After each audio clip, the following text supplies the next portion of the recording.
Hello people, ఎలా ఉన్నారు? ఈరోజు నేను ఇంకో కథ చెప్తున్నానండి. అది కూడా మీ అందరికీ తెలుసున్న కథే. అనగనగా ఒక అడవిలో ఒక కోతి ఒక ముసలి ఉండేవన్నమాట. వాళ్ళిద్దరూ స్నేహితులు. నీళ్ళల్లో ఉండే ముసలికి నేల మీద ఉండే కోతికి పరిచయం ఎలా అయింది అంటారా? అది ఎవ్వరికీ తెలియదండి. ఎలాగో పరిచయం అయింది. కోతి ఆ చెట్టు మీద ఉంటూ ఉండేది. ఆ చెట్టు పక్కనే ఉన్న నదిలో ముసలి ఉంటూ ఉండేదన్నమాట. ఇలా ఇద్దరు రోజు కబుర్లు చెప్పుకుంటూ ఉండేవారన్నమాట. చెట్టు మీద ఉన్న మామిడి పళ్ళు కోతి తింటూ ముసలికి పెడుతూ ఉండేదన్నమాట. అయితే అడవిలో ఉన్న జంతువులన్నీ వీళ్ళిద్దరిని చూసి అనుకునేవారు, ఏంటి వీళ్ళిద్దరికి ఎలా ఫ్రెండ్షిప్ అయింది అని చెప్పి.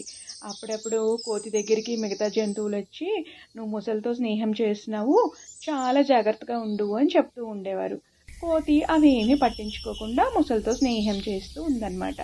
ఒకరోజు ఏం చేసిందంటే, కోతి చెట్టు మీద ఉన్న మామిడి పళ్ళు కొన్ని తిని ముసలికి కూడా పెట్టి, ఇగో నువ్వు ఇంటికి తీసుకెళ్ళు అని చెప్పి కొన్ని పళ్ళు ఇస్తుంది అనమాట. అది ముసలి ఏం చేస్తుంది, ఆ పళ్ళన్నీ తీసుకుని వాళ్ళ ఆవిడ దగ్గరికి వెళ్తుంది.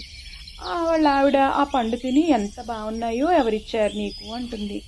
నాకు గట్టు మీద చెట్టు ఉంది, ఆ చెట్టు మీద ఏమో ఒక కోతి ఉంది, అది నా ఫ్రెండు, రోజు అది నేను కబుర్లు చెప్పుకుంటూ మామిడి పళ్ళు తింటూ ఉంటామంటే, వెంటనే ముసలి భార్య, ఏంటి కోతి నీ ఫ్రెండా? అయ్య బాబోయ్, రోజు మామిడి పళ్ళు తింటూ ఉంటారా మీ ఇద్దరూను? ఈ మామిడి పండే ఇంత బాగుందంటే రోజు తినే ఆ కోతి గుండె ఎంత బాగుంటుందోనో. ఒక పని చెయ్యి, నువ్వు ఆ కోతికి ఏదో ఒకటి చెప్పి మన ఇంటికి తీసుకురా, దాన్ని చంపేసి మన ఇద్దరం తినేద్దాము, కోతి గుండెకాయ చాలా బాగుంటుందంటారు అని అంటుందన్నమాట. వెంటనే ముసలి అంటుంది, తప్పు, అది నా ఫ్రెండు, నేను అలా చెయ్యను అని చెప్పి వెళ్ళిపోతుంది. అయినా సరే ముసలి భార్య వినకుండా ముసలిని సాధిస్తూ ఉంటుంది, నువ్వు కోతిని తీసుకొస్తావా తీసుకురావా అని.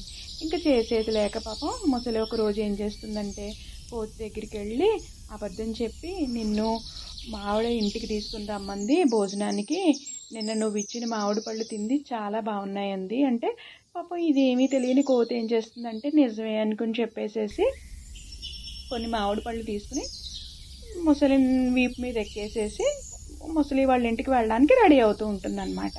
రెడీ అవుతూ ఉండి సగం దారిలో మధ్యదారిలోకి వెళ్ళేసరికి ముసలి ఏడుస్తూ ఉంటుంది. అయితే కోతి అడుగుతుంది, ఎందుకు మిత్రమా నువ్వు ఏడుస్తున్నావు అంటే, పాపం అప్పుడు ముసలి ఏం చేస్తుందంటే నిజం చెప్పేస్తుంది. మిత్రమా, నన్ను క్షమించు, నేను మా ఇంటికి భోజనానికి తీసుకెళ్ళట్లేదు, మా ఆవిడేమో నిన్ను చంపేసి నీ గుండెకాయని తింటానంది, దాని పోరు భరించలేక నేను నిన్ను తీసుకెళ్తున్నాను అని చెప్తుంది.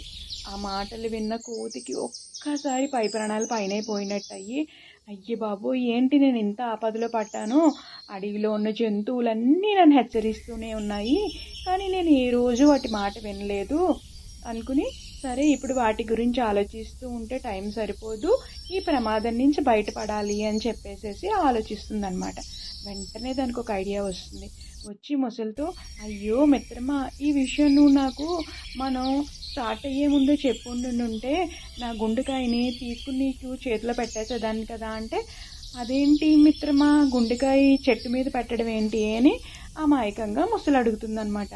అయ్యో నీకు తెలీదు, మేము కోతులం కదా, ఈ చెట్టు మించి ఆ చెట్టు మీదకి దూకుతూ ఉంటాం కదా, దూకినప్పుడు మా గుండెకాయ ఎక్కడైనా పడిపోతుందేమో అని చెప్పి మేము చెట్టుకు తగిలిస్తూ ఉంటాము, త్వరగా రా గుండెకాయ తీసుకుందువు కానీ అని చెప్తే పాపం అమాయకురాలైన ముసలి ఏం చేస్తుందంటే సరే అని చెప్పేసేసి కోతిని తీసుకుని గట్టు మీదకి వెళ్ళిపోతుంది అనమాట.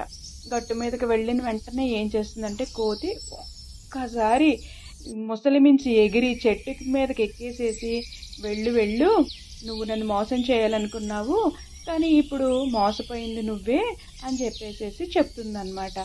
అయ్యో, అది విని ముసలి చేసేదేం లేకుండా వెనక్కి తిరిగి వెళ్ళిపోతుందన్నమాట. ఇందులో నీతి ఏంటంటే, దురాశ ఎప్పుడూ నష్టాన్ని కలిగిస్తుంది, తెలివితో ఎలాంటి విపత్తైనా తప్పించుకోవచ్చు అన్నమాట. Thanks for watching.